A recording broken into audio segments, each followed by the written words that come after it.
اگه بدونی فردین چرا کشتی رو کنار گذاشت شوکه میشی. رد پای یه مرد تو این قضیه است.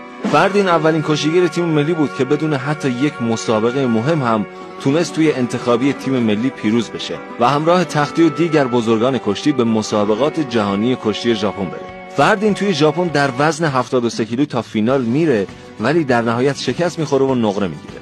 فردین میگه من روی سکو وایساده بودم و از اون بالا چشمان اشکبار تختی رو دیدم که چهارم شده بود.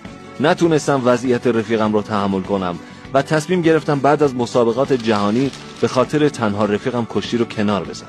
جالب این تصمیم فردین رو فقط چند نفر از جمله خود تختی مطلع بودن. فردین بعد از کنار گذاشتن ورزش وارد سینما شد و همین اخلاق پهلوانی رو هم توی سینما داشت. فردین خارج از دنیای ورزش و هنر 18 مدرسه ساخت، 40 بچه رو هم به سرپرستی گرفت. حتی تمام هزینه‌های کفن و دفن رفیقش تختی رو هم تقبل کرد. من که میگم همچین رفیقی اصلا نداریم.